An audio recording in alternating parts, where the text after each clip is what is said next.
آج کی اس پوسٹ میں ہم یہی مبارک موضوع ڈسکس کریں گے، لہذا آپ سے گزارش ہے کہ پوسٹ کو آخر تک لازمی پڑھنے گا۔ مسلمان کے لیے حرمین شریفین کی زیارت کے لیے گھر سے نکلنا ایک مقدس سفر کی حیثیت رکھتا ہے، اور خاص طور پر حج کے موقع پر دنیا کے کونے کونے سے اہل ایمان مکہ المکرمہ اور مسجد نبوی مسجد نبوی صلی اللہ علیہ وسلم کی زیارت اور ادائیگی حج کے لیے آتے ہیں۔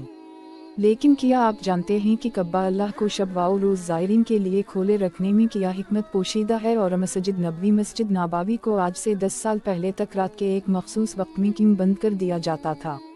موضوع جہاد۔ روایت کے مطابق ایک دفعہ جب دنیا کے مختلف کونوں سے چند علماء اکرام حرم شریف میں موجود کسی موضوع پر محو گفتگو تھے کہ عربی میں ان سے سوال کرتے ہوئے پوچھا کہ کیا آپ میں سے کوئی ضرورت قرآن کی وضاحت کر سکتا ہے کہ خانہ کعبہ زائرین کے لیے ہر وقت کیوں کھولا رکھا جاتا ہے، جبکہ مسجد نبوی مسجد نبوی صلی اللہ علیہ وسلم کو رات کے ایک مخصوص حصے میں ایک خاص وقت کے لیے بند کرنے کے پیچھے کون سے تاریخی عوامل اور حکمت پوشیدہ ہے، جس پر ایک صاحب دل نے آیت الکرسی کی تلاوت شروع کر دی، جس میں ارشاد باری تعالیٰ ہے کہ اس کے سوا کوئی معبود نہیں جو ہمیشہ قائم اور زندہ رہنے والا ہے، اور جسے نہ تو اونگ آتی ہے اور نہ ہی نیند۔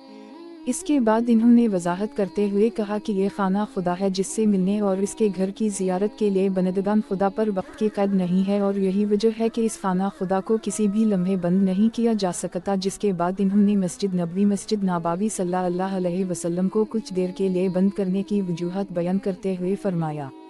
کہ یہ سلسلہ عمر خلیفہ کے دور سے جاری ہے، جب انہوں نے ایک خاندان کے کچھ لوگوں کو یہ فرض سونپا تھا کہ وہ پچھلی رات اور تہجد کی نماز سے قبل حرم نبوی مسجد نبوی صلی اللہ علیہ وسلم کی صفائی کریں، اور اس کام میں ایک خواجہ سرا بھی ان کے معاون ہوا کرتے تھے، اگرچہ وقت کے ساتھ ساتھ اور خاص طور پر عہد بنو عباس میں اس میں کچھ تبدیلیاں بھی کی گئی،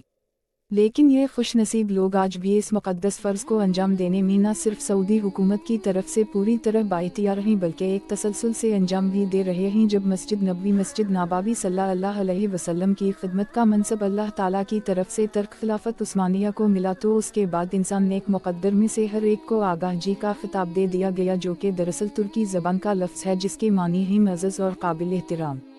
حرم نبوی مسجد نبوی صلی اللہ علیہ وسلم کی تاریخ کے اوراق کو اگر پڑھا جائے تو یہ بات سامنے آتی ہے کہ ان آقا صاحب جو کہ دراصل خواجہ سرا ہوتے تھے کی تعداد عام طور پر 7 تک ہوتی، اور یہ صاحب صفا کے مقام پر دربار اقدس کی طرف رخ کرتے ہوئے ایک صف کے انداز میں بیٹھا کرتے تھے، جبکہ اس کے ساتھ ایک گوجرا شریف بھی انہی کے استعمال میں رہتا،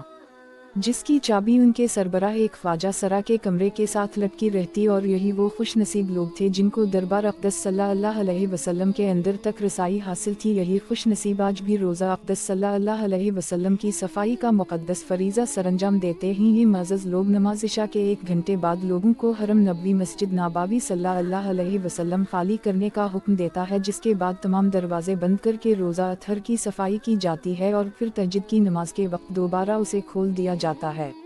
لیکن بعد ازاں شاہ عبداللہ مرحوم کے دور میں اس طریقہ کار میں کچھ تبدیلیاں کر دی گئیں، اور یہ حکم نامہ جاری کیا گیا کہ لوگوں کو رات کے وقت مسجد نبوی مسجد نبوی کے اندر آنے سے محروم نہ رکھا جائے، جس کے بعد اب گزشتہ 10 سالوں سے زائرین کے لیے باب الاسلام اور باب البقیع کو 24 گھنٹے کھلا رکھا جاتا ہے، جو کہ ریاض الجنت اور روزہ اطہر سے قریب ترین ہے، جبکہ مسجد کے باقی حصوں کو صفائی اور غسل کے لیے بند کر دیا جاتا ہے، اور پھر اذان تہجد کے وقت دوبارہ کھول دیا جاتا ہے۔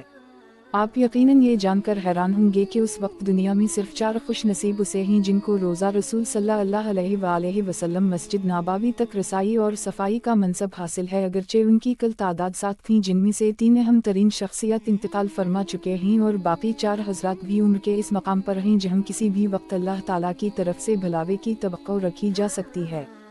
آخر میں ہماری دعا ہے کہ اللہ تعالیٰ دنیا بھر کے مسلمان بالخصوص جو اللہ تعالیٰ کے گھر کی زیارت کی طرف رکھتے ہیں اور روزہ رسول صلی اللہ علیہ وسلم مسجد نبوی پر حاضری دینا چاہتے ہیں، ان کو بار بار یہ شرف نصیب فرمائے، آمین ثم آمین۔ ہماری آج کی اس پوسٹ کا اختتام ہوتا ہے، کمنٹ میں آمین لکھیں، اور آپ بھی اس دعا کا حصہ بنیں اور اس پوسٹ کو جتنا ہو سکے سوشل میڈیا پر اپنے پیاروں کے ساتھ شیئر کیجیے گا۔ اپنے دوستوں اور تمام لوگوں کا بہت خیال رکھیے گا۔ اللہ حافظ۔